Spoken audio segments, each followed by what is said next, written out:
ಬೆಳಗಾವಿಯಿಂದ ಕೋಲಾರವರೆಗೆ ಅಡ್ಡಾಡಿ ಎಲ್ಲರನ್ನ ಒಗ್ಗೂಡಿಸಿ ತೆಗೆದುಕೊಂಡು ಹೋಗಿ ಪಕ್ಷಕ್ಕೆ ಒಂದು ಶಕ್ತಿ ತುಂಬತಕ್ಕಂಥ ಕೆಲಸ ಅವರು ಮಾಡಿದ್ರು. ಅದೇ ರೀತಿಯಾಗಿ ಸರ್ಕಾರದಲ್ಲಿ ಸಿದ್ದರಾಮಯ್ಯನವರು ತನ್ನ ಎಲ್ಲ ಕಾರ್ಯಕ್ರಮಗಳು ಕಾಂಗ್ರೆಸ್ದವರು ನಾವೇನು ಹೇಳಿದ್ದೇವೆ, ಏನು ಗ್ಯಾರಂಟಿ ಕೊಟ್ಟಿದ್ದೇವೆ, ಆ ಗ್ಯಾರಂಟಿಗಳು ಸಮರ್ಪಕವಾಗಿ ಇಬ್ಬರೂ ಸೇರಿ ನೆರವೇರಿಸಿದ್ದಕ್ಕಾಗಿ ನಮ್ಮ ಸರ್ಕಾರ ಅಧಿಕಾರಕ್ಕೆ ಪುನಃ ಬಂತು. ಮುಂದೂ ಕೂಡ ಇದೇ ರೀತಿಯಾಗಿ ನಾವು ಮಾಡಿದ್ರೆ ಪುನಃ ನಮ್ಮ ಸರ್ಕಾರ ಬರ್ತದೆ ಅನ್ನತಕ್ಕಂಥ ಮಾತನ್ನು ನಾನು ನಿಮ್ಗೆ ಹೇಳಕ್ಕೆ ಇಚ್ಛೆ ಪಡ್ತಿದ್ದೇನೆ. ಎರಡನೇದಾಗಿ, ಇವತ್ತು ನಮ್ಮ ಮುಂದೆ ಅನೇಕ ದೊಡ್ಡ ದೊಡ್ಡ ಪ್ರಶ್ನೆಗಳಿವೆ. ವಿಶೇಷವಾಗಿ ಇವತ್ತು ಬೆಲೆ ಏರಿಕೆ, ಇನ್ಫ್ಲೇಷನ್ ಇಡೀ ದೇಶದಲ್ಲಿ ಬೆಲೆ ಏರ್ತಾನೆ ಇವೆ. ಪ್ರತಿಯೊಂದು ಅವಶ್ಯ ವಸ್ತುಗಳ ಬೆಲೆಗಳು, ಮಕ್ಕಳಿಗೆ ಬೇಕಾದ ಪಠ್ಯಪುಸ್ತಕಗಳು, ಗ್ಯಾಸು, ಡೀಸೆಲು, ಪೆಟ್ರೋಲು ಎಲ್ಲದರ ಬೆಲೆ ಇವತ್ತು ಮೋದಿ ಸರ್ಕಾರ ಏರಿಸ್ತಾನೆ ಇದೆ. ನಾವು ಈ ಬೆಲೆ ಏರಿಕೆ ವಿರುದ್ಧ ಹೋರಾಟವನ್ನು ಮಾಡ್ತಕ್ಕಂಥದ್ದು ಹೊಣೆ ನಮ್ಮ DK ಹರಿಪ್ರಸಾದ್ ಅವ್ರ ಮೇಲೆ ಇವತ್ತು ಇದೆ. ಅವರು ಈ ಪಕ್ಷಕ್ಕೆ ಎಲ್ಲರನ್ನ ತೆಗೆದುಕೊಂಡು ಹೋಗಿ, BK ಹರಿಪ್ರಸಾದ್ ಅವರು ಹೊಸಬರೇನಲ್ಲ, ಅವರು ಸಾಮಾನ್ಯ ಒಂದು ಕಾರ್ಯಕರ್ತನಿಂದ ಇವತ್ತು KPCC ಅಧ್ಯಕ್ಷ ಸ್ಥಾನಕ್ಕೆ ಬಂದಿದ್ದಾರೆ. ಅನೇಕ ಜನರಲ್ ಸೆಕ್ರೆಟರಿ, ಜಾಯಿಂಟ್ ಸೆಕ್ರೆಟರಿ ಆಗಿ ದೇಶದಲ್ಲಿ ಎಲ್ಲ ರಾಜ್ಯದಲ್ಲೂ ಕೂಡ ಅಡ್ಡಾಡಿ ಕೆಲಸ ಮಾಡಿದ್ದಾರೆ. ಅದಕ್ಕಾಗಿ ಈ ಸಲ ನಾವು ಕಾಂಗ್ರೆಸ್ ಕಾರ್ಯಕರ್ತರನ್ನ, ಕಾಂಗ್ರೆಸ್ ನಾಯಕತ್ವವನ್ನು ಯಾರು ಪಕ್ಷವನ್ನು ಕೆಳಗಿಂದ ಕಟ್ಕೊಂಡು ಬಂದಿದ್ದಾರೋ, ಯಾರು ನೋಡಿದಾರೋ, ಯಾರು ಕಾಂಗ್ರೆಸ್ ಕಾರ್ಯಕರ್ತರನ್ನ ಗುರುತಿಸ್ತಾರೋ, ಯಾರು ವಿಶೇಷವಾಗಿ ಪಕ್ಷದ ತತ್ವಗಳನ್ನು ತನ್ನ ಜೀವನದಲ್ಲಿ ಅಳವಡಿಸ್ಕೊಂಡು ಅನುಷ್ಠಾನಕ್ಕೆ ತರ್ತಾರೋ ಅಂಥ ವ್ಯಕ್ತಿ ಕೈಯಲ್ಲೇ ಕೊಡಬೇಕು ಅಂತ ಹೇಳಿ ಇವತ್ತು BK ಹರಿಪ್ರಸಾದ್ ಅವ್ರ ಕೈಯಲ್ಲಿ ನಾವು ಕೊಟ್ಟಿದ್ದೇವೆ. ಇದು ಒಂದು ವರ್ಗಕ್ಕೆ ಸೀಮಿತ ಇಲ್ಲ, ಇದು ಕಾರ್ಯಕರ್ತರಿಂದ ಹೊರ ಹೊಮ್ಮುತ್ತ ಒಬ್ಬ ನಾಯಕ, ಅವನಿಗೆ ಈ ಕೆಲಸವನ್ನು ವಹಿಸಿದ್ದೇವೆ. ಅದರ ಜೊತೆಯಲ್ಲೇ ಯುವಕರು ಮುಖ್ಯಮಂತ್ರಿಗಳಿದ್ದಾರೆ. ಯುವಕರೇನಿಲ್ಲ, ಈಗ ಅವ ಮುತ್ತೆ ಆಗ್ಬಿಟ್ಟಾನ, ಯಾಕಂದ್ರೆ ಅವನಿಗೂ ಮೊಮ್ಮಗಳ. ಅದಕ್ಕೆ ನಾವು ಯುವಕರಂತ ಹೇಳಂಗಿಲ್ಲ, ಆದರೆ ಯುವಕರಂಗೆ ಕಾಣ್ತಾರೆ, ಯುವಕರಂಗೆ ನಡೀತಾರೆ. ಅದಕ್ಕೆ ನೀವೆಲ್ಲ ಯುವಕರು ಅಂತೀರಿ. ಅದಕ್ಕೆ ಅವರು ಅವ್ರ ಜೊತೆಯಲ್ಲೇ ಇದ್ದಾರೆ. ಹೆಚ್ಚು ಕಡಿಮೆ ಸಮವಯಸ್ಸಿದವರೇ ಇಬ್ಬರು ಇದನ್ನ ಇದ್ದಾರೆ. ಅವ್ರಿಗೆ ಮಾರ್ಗದರ್ಶನ ಕೊಡೋಕ್ಕೆ ಈ ವೇದಿಕೆ ಮೇಲೆ ಕುಳಿತಂಥ ಎಲ್ಲ ನಾಯಕರಿದ್ದಾರೆ, ಹಿರಿಯ ನಾಯಕರು. ಸುರ್ಜೇವಾಲಾ ಅವರು ಇದ್ದಾರೆ. ಅದಕ್ಕೆ ನಾವು ಇಂಥ ವ್ಯಕ್ತಿಗಳ ಕೈಯಲ್ಲಿ ಇವತ್ತು ಕೊಟ್ಟಿದ್ದೇವೆ. ಬಹುಶಃ ನಮ್ಮ ಪುನಃ ಸರ್ಕಾರ ತರ್ತಕ್ಕಂಥ ಇದರಲ್ಲಿ ಹಾಗೂ ಅಖಿಲ ಭಾರತೀಯ ಕಾಂಗ್ರೆಸ್ ಕಮಿಟಿ ಒಂದೇ ಅಲ್ಲ, ನಾಳೆ ಬರ್ತಕ್ಕಂಥ ಪಾರ್ಲಿಮೆಂಟ್ ಚುನಾವಣೆಗೂ ಕೂಡ ನಮಗೆ ಶಕ್ತಿ ಕೊಡ್ತಾರೆ ಅಂತಕ್ಕಂಥದ್ದು ನಾನು ನಂಬಿದ್ದೇನೆ. ಯಾಕಂದರೆ ಡೆಲ್ಲಿಯಲ್ಲಿ ನಾವು ಬರದೇ ಹೋದರೆ ಈ RSS BJP ಮೋದಿ ಇವರು ದೇಶವನ್ನು ಹಾಳು ಮಾಡೋಕ್ಕೆ ಏನು ಪ್ರಯತ್ನ ಮಾಡ್ತಾ ಇದ್ದಾರೆ, ಇವರು ಹೋಗೋದಿಲ್ಲ. ಇವ್ರಿಗೆ ನೀವು ಮನೆಗೆ ಕಳಿಸ್ಬೇಕಾದ್ರೆ ನೀವು ಮನಸ್ಸು ಮಾಡಬೇಕು. ನಮ್ಮ ಕಾರ್ಯಕರ್ತರು, ಮುಖಂಡರು, ನಾಯಕರು ಇದು ಎಲ್ಲರೂ ಕೂಡ, ಯಾಕಂದ್ರೆ ಇದರ ಪರಿಣಾಮ ಹೆಣ್ಮಕ್ಕಳ ಮೇಲೆ ಬೀಳ್ತಾ ಇದೆ, ಯುವಕರ ಮೇಲೆ ಬೀಳ್ತಾ ಇದೆ. ಅದಕ್ಕಾಗಿ ಹೇಳಿದ ಇನ್ಫ್ಲೇಷನ್ ಇದು ಮೋದಿ ಅವ್ರ ಕೊಡುಗೆ. ಅನ್ಎಂಪ್ಲಾಯ್ಮೆಂಟ್ ಇದು ಮೋದಿ ಅವ್ರ ಕೊಡುಗೆ. ಮೊದಲ ಅಧಿಕಾರಕ್ಕೆ ಬರುವಾಗ ಹೇಳ್ದ, ಬಂದ ಮೇಲೆ 2 ಕೋಟಿ ನೌಕರಿ ನಾನು ಪ್ರತಿ ವರ್ಷ ಕೊಡ್ತೀನಿ ಅಂದ್ರ ಕೊಟ್ರ 2 ಕೋಟಿ. ಯಾಕೆ ಇವತ್ತು ಬಿಡದಿ ಹೋರಾಟ, ನಾಳೆ ಜೆಡಿಎಸ್ ನಿಂದ ಪಾದಯಾತ್ರೆ, ರೈತರ ಅವ್ರು ಯಾಕೆ ಕೇಳೋದಿಲ್ಲ? ನಮ್ಮ ಸರ್ಕಾರದಲ್ಲಿದ್ದಾಗ ಏನಾರ ಒಂದು ಸಣ್ಣ ಗ್ಯಾಸ್ ಪ್ರೈಸ್ ಏರಿದ್ರೆ ಅಥವಾ ನಮ್ಮ ಕಮರ್ಷಿಯಲ್ ಗ್ಯಾಸಿನ ಪ್ರೈಸ್ ಏರಿದ್ರೆ ಅಥವಾ ಎಸೆನ್ಷಿಯಲ್ ಕಮ್ಯಾಡಿಟೀಸ್ ಪ್ರೈಸ್ ಏರಿದ್ರೆ ಬೀದಿಗೆ ಬರ್ತಿದ್ರು ಚಂಡ ಹಿಡ್ಕೊಂಡು. ಈಗ ಎಲ್ಲಿ ಹೋಗಿವೆ ಅವ್ರ ಚಂಡಗಳು? ಎಲ್ಲಿದ್ದಾರೆ BJPದವರು? ಯಾಕೆ ಹೋರಾಟ ಮಾಡ್ತಾ ಇಲ್ಲ? ಯಾಕಂದ್ರೆ ಅವರು ಬಡವರ ಮೇಲೆ ದಬ್ಬಾಳಿಕೆ ಮಾಡಬೇಕು ಅನ್ನತಕ್ಕಂಥದ್ದೇ ಅವ್ರ ಇಚ್ಛೆ. ಅದು ಅಲ್ಲದೆ ಸಾವಿರಾರು ವರ್ಷದಿಂದ ಏನು ಅವರು ಆಳ್ಕೊಂಡು ಬಂದಿದ್ದಾರೆ.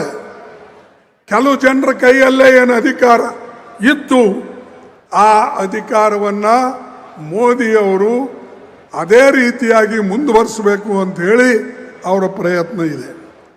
ಅದಕ್ಕೆ RSS ಅವರಿಗೆ ಅಷ್ಟು ಸಪೋರ್ಟ್ ಮಾಡೋದು, ಅದಕ್ಕೆ ಅವರಿಗೆ AVP ಸಪೋರ್ಟ್ ಮಾಡೋದು. ಇವರು ಇಂಥ ಒಂದು ಇವತ್ತು ಸುಳ್ಳುಗಾರರು ಮತ್ತು ಇವರು ವಿಶೇಷವಾಗಿ ಹಣದುಬ್ಬರದಲ್ಲಿ ವಿಫಲರಾಗಿದ್ದಾರೆ. ಆಮೇಲೆ ರಾಜಕೀಯ ಉದ್ಯೋಗಗಳ ನಮ್ಮ ನೀವೇ ಹೇಳಿ, ನೆಹರೂಜಿ ಅವ್ರ ಕಾಲದಲ್ಲಿ ದೊಡ್ಡ ದೊಡ್ಡ ಕಾರ್ಖಾನೆಗಳು ಕಟ್ಟಿ ಲಕ್ಷಾಂತರ ಜನರಿಗೆ ನೌಕರಿ ಕೊಟ್ಟರು, ಎಂಪ್ಲಾಯ್ಮೆಂಟ್ ಕೊಟ್ಟರು. ನಮ್ಮ ಬೆಂಗಳೂರದಲ್ಲೇ ನೋಡಿ, ಮೊದಲ HAL ಇತ್ತು, HMT ಈಗೂ ಇದೆ, BEL, PHEL ಇಂಥವೆಲ್ಲ ಇತ್ತು. ಲಕ್ಷಾಂತರ ಜನ ನೌಕರಿ ಮಾಡ್ತಾ ಇದ್ದಾರೆ. ಅದು ನೆಹರೂಜಿ ಅವ್ರ ಕಡೆಯಿಂದ. ಮೋದಿ ಅವರು ಏನಾದರೂ ಇಂಥ ಕೊಡುಗೆ ಕರ್ನಾಟಕ ಕೊಟ್ಟಿದಾರ ಅಂತ ಹೇಳಿ ಕೇಳಿ ಅವರಿಗೆ ಏನು ಕೊಟ್ಟಿದ್ದಾರೆ ಮೋದಿ ಅವರು ಕರ್ನಾಟಕಕ್ಕೆ. ಮೋದಿ ಕೊಟ್ಟಿದ್ದು ಅನ್ಎಂಪ್ಲಾಯ್ಮೆಂಟ್, ಮೋದಿ ಕೊಟ್ಟಿದ್ದು ಇನ್ಫ್ಲೇಷನ್, ಮೋದಿ ಕೊಟ್ಟಿದ್ದು ಸುಳ್ಳು ಹೇಳ್ತಕ್ಕಂಥ ಭರವಸೆಗಳು. ಅದಕ್ಕೆ ಈ ಸರ್ಕಾರ, ಮೋದಿ ಸರ್ಕಾರ ಒಂದಿಲ್ಲ ಒಂದು ಸಮಯದಲ್ಲಿ ಬೀಳ್ತದೆ. ಇದು ನೀವು ಕಾದು ನೋಡಿ. ಮತ್ತು ಇವ್ರ ಮೇಲೂ ಕೂಡ ದೊಡ್ಡ ಸಂಕಟವನ್ನು ಮೋದಿಯವ್ರ ಮೇಲೆ ಬರ್ತಾ ಇದೆ. ಅದನ್ನು ನೀವು ಕಾದು ನೋಡಿ. ಯಾಕಂದರೆ ಅವ್ರು ಯಾವ ಕೆಲಸನೂ ಕೂಡ ಸರಿಯಾದಂಥ ರೀತಿಯಲ್ಲಿ ಮಾಡಿಲ್ಲ ಮತ್ತು ಈ ಕಾರ್ಮಿಕರಿಗೆ ಸಹಾಯ ಮಾಡಲಿಲ್ಲ. ಮಗಳ ಕೃತ್ಯಕ್ಕೆ ಮನನೊಂದು ಸುಮಾತಾಯಿ ಆತ್ಮಹತ್ಯೆ, ಅವಮಾನ ಸಹಿಸಲಾಗದೆ ಸೂಸೈಡ್. ವಿದ್ಯಾರ್ಥಿಗಳಿಗೆ ಹೇಳಿದರು ಸಹಾಯ ಮಾಡ್ತೀನಿ. ಇವತ್ತು ಹಾವೇರಿಯ ಗಡಚು ನೀರಿನಲ್ಲಿ ಬಂಗಾರದ ನಿಕ್ಷೇಪ ಭೂಮಿ ಕಳೆದುಕೊಳ್ಳುವ ಆತಂಕದಲ್ಲಿ ಇರೋ ಭೂಮಿ ಕೊಟ್ಟು ಏನ್ ಮಾಡೋದು ಎಂದು ರೀತಿಯಲ್ಲಿ ಸಿಲೆಬಸ್ ಮಾಡ್ತಾ ಇದ್ದಾರೆ. RSS ಹುಡುಗರನ್ನ ತುಂಬುತ್ತಾ ಇದ್ದಾರೆ. ರಾಜ್ಯದ ವಿವಿಧೆಡೆ ಮುಂಗಾರು ದುರ್ಬಲ, ಬಿತ್ತನೆಗಾಗಿ ಕಾಯ್ದಿದ್ದ ಅನ್ನದಾತರಿಗೆ ಆಘಾತ. ಕಪ್ಪೆ ಕತ್ತೆಗಳಿಗೆ ಮದುವೆ ಮಾಡಿ ವಿಭಿನ್ನ ಹರಕೆ, ಕೃಪೆ ತೋರ್ಪಾಲ ದೇವ. ಇಂಥ ಕೆಲಸ ಯಾಕೆ ಮಾಡ್ತಾ ಇದ್ದಾರೆ ಅಂದ್ರೆ ಅದು ಹಿಡಿತ, ರಾಜಕೀಯ ಹಿಡಿತವನ್ನ ಅವರ ಕೈಯಲ್ಲಿ ಇರಬೇಕು ಹೋರಾಟ ರಾಜಕೀಯದ ಅವರು ಈ ಕೆಲಸವನ್ನ ಮಾಡ್ತಾ ಇದ್ದಾರೆ. ಮೋದಿ ಅವರು ದೇಶ ಹಾಳು ಮಾಡಿಬಿಡ್ತಾ ಇದ್ದಾರೆ. ಆ ಟ್ರಂಪ್ ಇಡೀ ಪ್ರಪಂಚ ಹಾಳು ಮಾಡಿಬಿಡ್ತಾ ಇದ್ದಾನೆ. ಇವನ್ ದೇಶ ಹಾಳು ಮಾಡಿದ್ರೆ ಅವ ಪ್ರಪಂಚ. ಮತ್ತೆ ಅವರಿಬ್ರು ಸೇರಿ ಮೈ ಗುಡ್ ಫ್ರೆಂಡ್ ಅಂತ ಹೇಳ್ತಾರೆ. ಅರೆ ಇಬ್ರು good friend, you are bringing a bad name to country and our people are dying because of both of you. Trump ಇದು ಮಾಡದೆ ಹೋಗಿದ್ರೆ ಎಣ್ಣೆ ಬೆಲೆ ಇಷ್ಟು ಏರ್ತಿರ್ಲಿಲ್ಲ, ಡೀಸೆಲ್ ಪೆಟ್ರೋಲ್ ಬೆಲೆ ಏರ್ತಿರ್ಲಿಲ್ಲ. ಆಯ್ತು, ಮೋದಿ ಅವ್ರನ್ನು ನನ್ನ ಫ್ರೆಂಡ್ ಅನ್ಕೊಂಡು ತನ್ನ ನ್ಯೂಟ್ರಲ್ ಪಾಲಿಸಿ ಅಥವಾ ನಮ್ಮ ಫಾರಿನ್ ಪಾಲಿಸಿ ಏನಿತ್ತು, ನಾವು ನ್ಯೂಟ್ರಲ್ ಇದ್ದೇವೆ.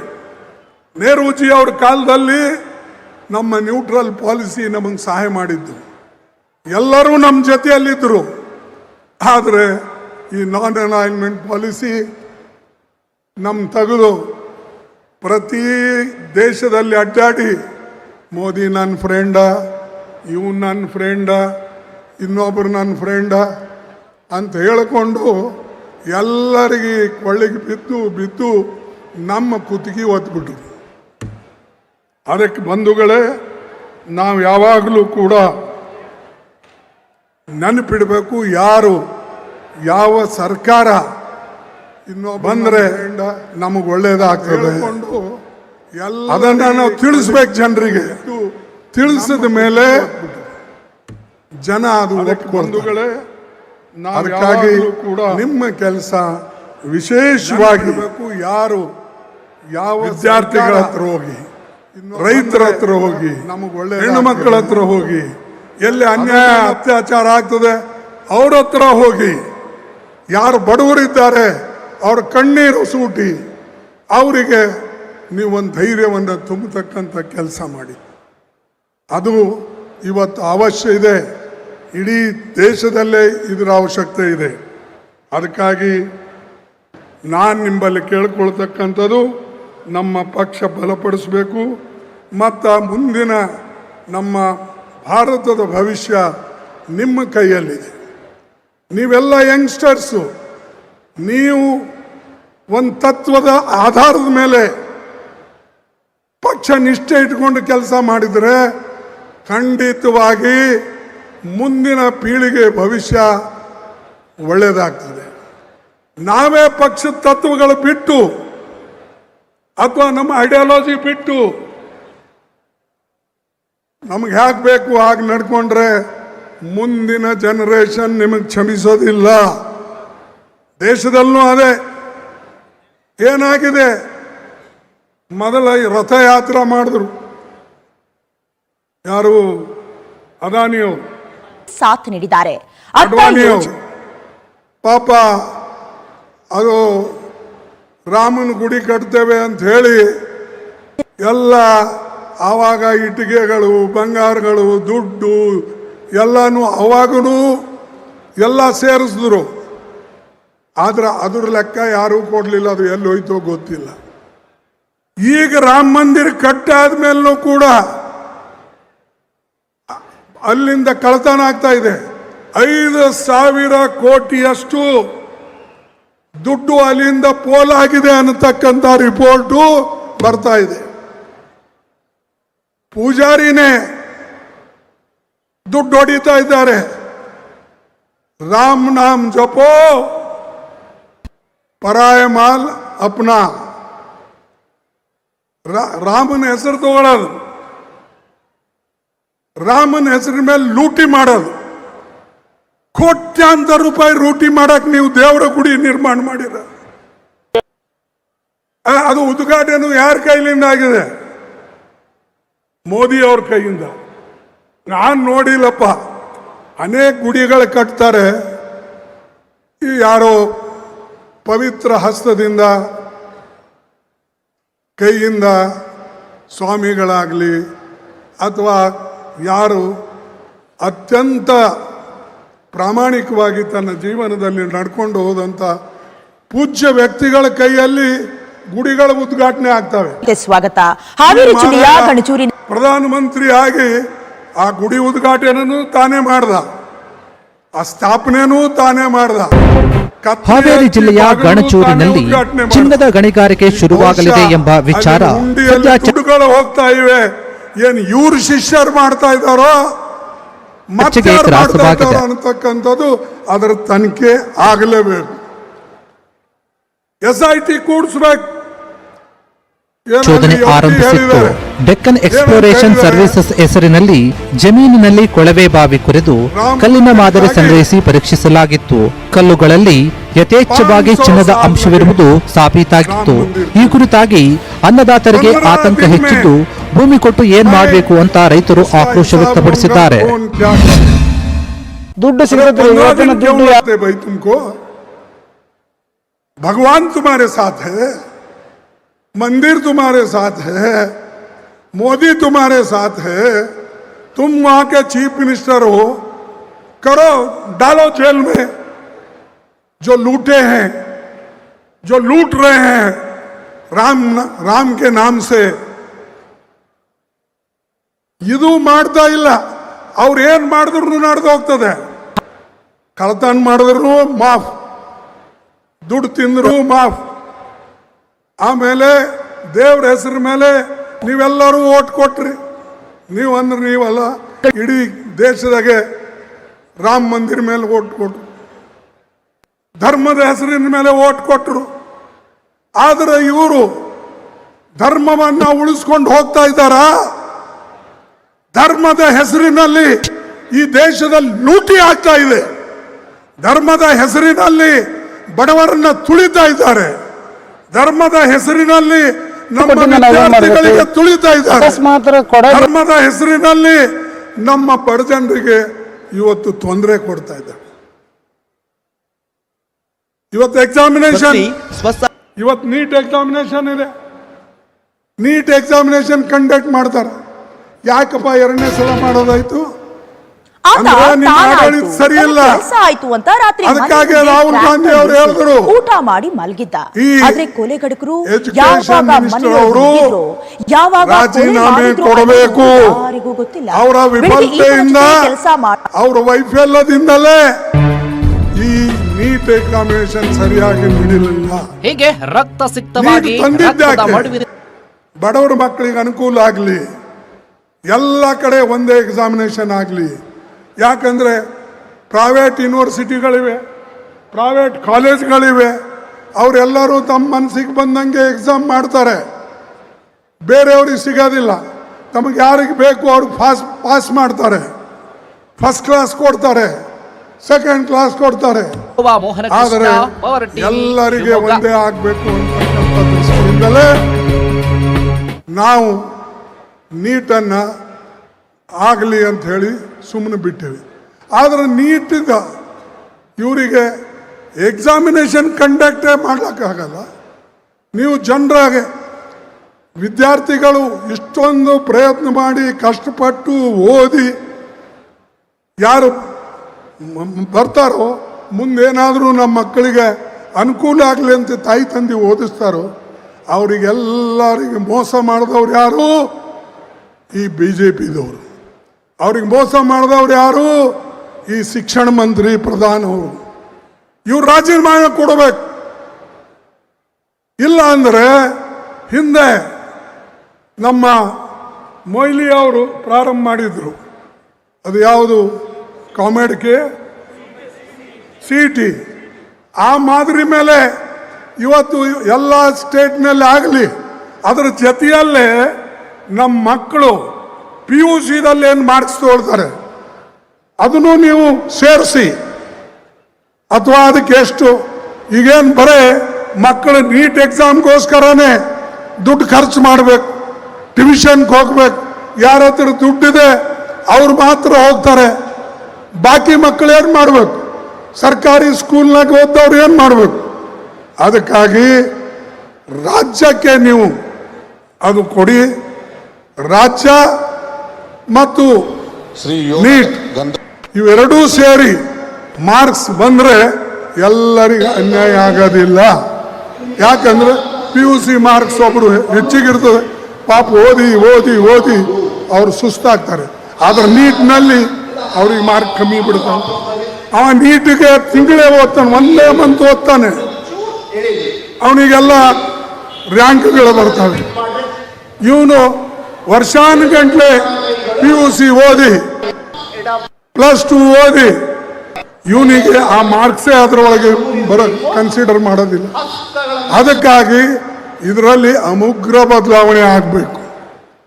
ಇಡೀ ಭಾರತಕ್ಕೆ ನೀವು ಒಂದೇ ಮಾಡಿ, ಯಾಕಂದ್ರೆ ಎಲ್ಲ ಮಕ್ಕಳಿಗೆ ಅನುಕೂಲ ಆಗಲಿ. ಇಲ್ಲ, ಪ್ರತಿ ರಾಜ್ಯದಲ್ಲಿ ಅವರಿಗೆ ಸ್ವಾತಂತ್ರ್ಯ ಕೊಟ್ಟರೆ ಅದನ್ನ ನೀವು ಸೇರಿಸ್ಕೊಂಡು ಆ ರೀತಿಯಾದರೂ ತಗೊಳ್ಳಿ. ಬಟ್ ಅದರಲ್ಲಿಯೂ ಕೆಲವು ನ್ಯೂನತೆ ಬರ್ತವೆ. ಕೆಲವು ಕಡೆ ನಮ್ಮ ರಾಜ್ಯಗಳು ಭಾಳ ಸುರಕ್ಷಿತವಾಗಿ ಅವರು ಕಂಡಕ್ಟ್ ಮಾಡೋದಿಲ್ಲ ಎಕ್ಸಾಮಿನೇಷನ್ಸ್. ಅದಕ್ಕೆ ನಾ ಇಲ್ಲಿ ಒತ್ತಿ ಹೇಳ್ತಕ್ಕಂಥದ್ದು ಏನಂದರೆ, ಈ ವಿದ್ಯಾರ್ಥಿಗಳಿಗೆ ಏನು ಅನ್ಯಾಯ ಆಗಿದೆ ಅವರು ಪರವಾಗಿ ರಾಹುಲ್ ಗಾಂಧಿ ಅವರು ಇವತ್ತು ನಿಂತಿದ್ದಾರೆ.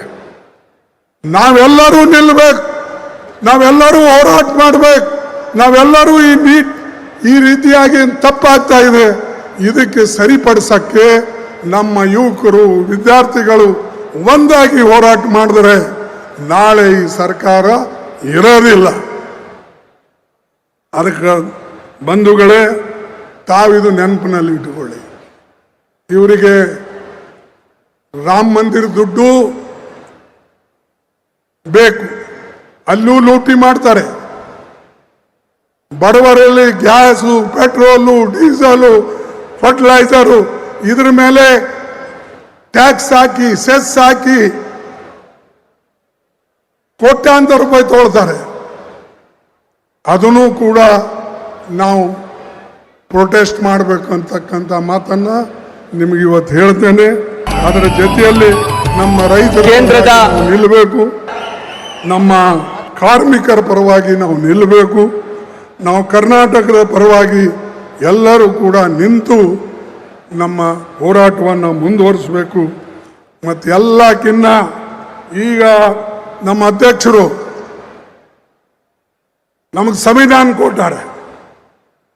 ನನಗೆ ಕೊಟ್ಟರು, ಸಿದ್ದರಾಮಯ್ಯನವರು ಕೊಟ್ಟರು, ಶಿವಕುಮಾರ್ ಅವ್ರಿಗೆ ಕೊಟ್ಟರು, ಸುರ್ಜೇವಾಲಾಗೂ ಕೊಟ್ಟರು. ಆ ಸಂವಿಧಾನ ಪ್ರಕಾರ ನಾವು ನಡೆದ್ರೆ ದೇಶದ ಉದ್ಧಾರ ಆಗ್ತದೆ ಹೊರತಾಗಿ ಸಂವಿಧಾನ ಬಿಟ್ಟು ಹೋರಾಟ ಮಾಡತಕ್ಕಂಥ ಶಕ್ತಿ ನಿಮಗೆ ಇರಬೇಕು ಅನ್ನತಕ್ಕಂಥದನ್ನ ಹೇಳ್ತೇನೆ. ಬೇರೆಯವ್ರಿಗೆ ಬೇಕಾಗಿಲ್ಲ, ಬೇರೆಯವ್ರ ಹೊಟ್ಟೆ ತುಂಬಿದೆ, ಅದಾನಿ ಅಂಥವ್ರು ಇಂಥವ್ರಿಗೆ ಬೇಕಾಗಿಲ್ಲ. ಅಥವಾ ಅತಿ ಶ್ರೀಮಂತರು, ದೊಡ್ಡ ದೊಡ್ಡ ಬಿಲ್ಡರು, ಇವ್ರಿಗೆ ಬೇಕಾಗಿಲ್ಲ. ಯಾರಿಗೆ? ಬಡವರಿಗೆ, ಕಾರ್ಮಿಕರಿಗೆ, ಹಾರ ಹಾಕುವ ಮಕ್ಕಳಿಗೆ, ಒಂದು ಸ್ವಾಗತ ಕೂಡ ಕೋರಲಾಗಿದೆ. ಎಲ್ಲರಿಗೂ ಇವರ ರಕ್ಷಣೆ, ಇವರ ಬುನಿಯಾದಿ ಹಕ್ಕುಗಳು ಬೇಕಾಗಿ ಮನವಿಯನ್ನ ಮಾಡ್ಕೊಳ್ತಾ ಇದ್ದೇನೆ.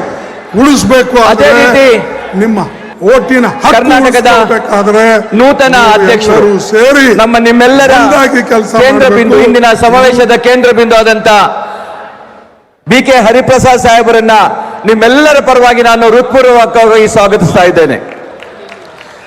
ಇನ್ನೋರ್ವ ಜನನಾಯಕರು ಸುಮಾರು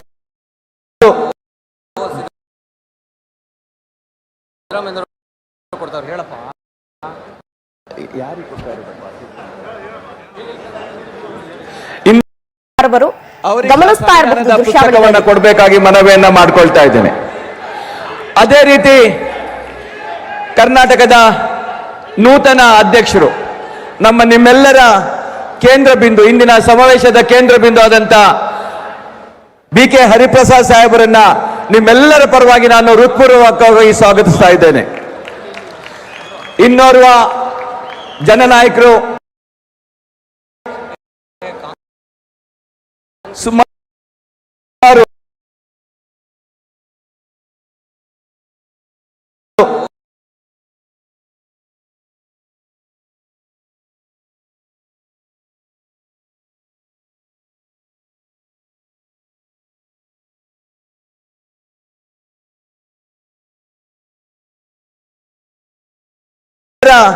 ಕೇಂದ್ರ ಬಿಂದು, ಇಂದಿನ ಸಮಾವೇಶದ ಕೇಂದ್ರ ಬಿಂದು ಆದಂತ ಬಿ.ಕೆ. ಹರಿಪ್ರಸಾದ್ ಸಾಹೇಬರನ್ನ ನಿಮ್ಮೆಲ್ಲರ ಪರವಾಗಿ ನಾನು ಹೃತ್ಪೂರ್ವಕವಾಗಿ ಸ್ವಾಗತಿಸ್ತಾ ಇದ್ದೇನೆ. ಇನ್ನೋರ್ವ ಜನನಾಯಕರು ಸುಮಾರು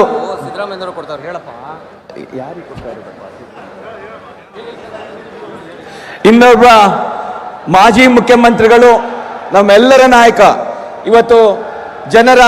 ಇವತ್ತು ಬದುಕಿಗೆ ಆಶಾ ಕಿರಣವನ್ನು ಕೊಟ್ಟಂತ ಜನಪ್ರಿಯ ನಾಯಕರಂತ ಸಿದ್ದರಾಮಯ್ಯ ಸಾಹೇಬರು ಬಂದಿದ್ದಾರೆ. ಅವ್ರಿಗೆ ಸಹ ಕರ್ನಾಟಕ ಪ್ರದೇಶ ಕಾಂಗ್ರೆಸ್ ಪರವಾಗಿ ಸ್ವಾಗತಿಸ್ತಾ, ಅವ್ರಿಗೆ ಸಹ ಹರಿಪ್ರಸಾದ್ ಸಾಹೇಬರು ಸಂವಿಧಾನದ ಪುಸ್ತಕವನ್ನ ಕೊಡಬೇಕಾಗಿ ತಮ್ಮಲ್ಲಿ ಮನವಿ ಮಾಡಿಕೊಳ್ತಾ ಇದ್ದೀನಿ.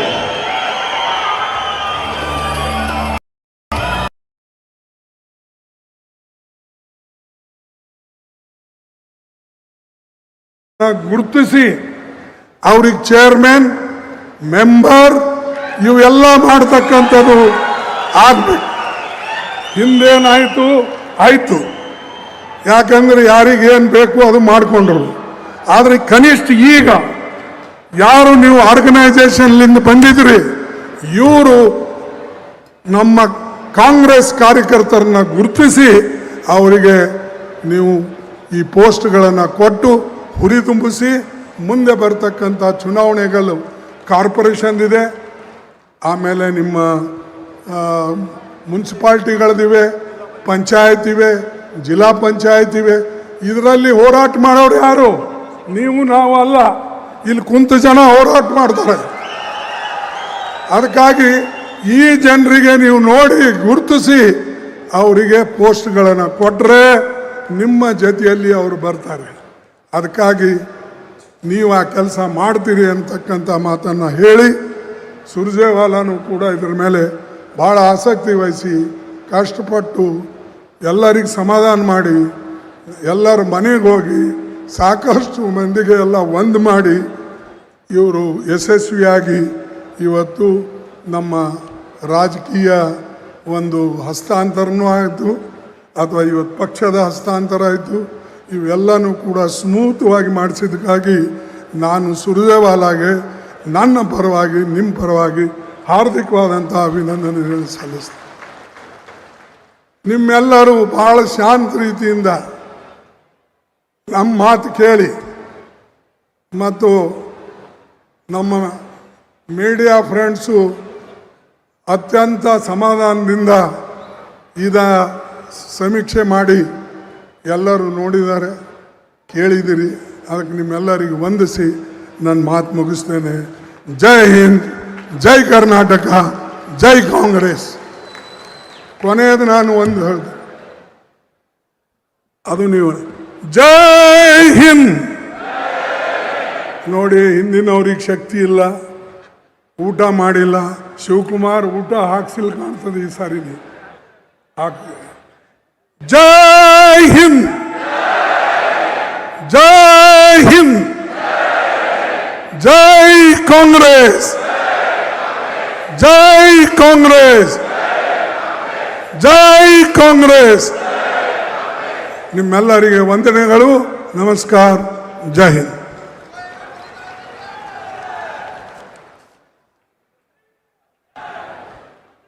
ಮಲ್ಲಿಕಾರ್ಜುನ ಖರ್ಗೆ ಸಾಹೇಬರಿಗೆ ಧನ್ಯವಾದಗಳು.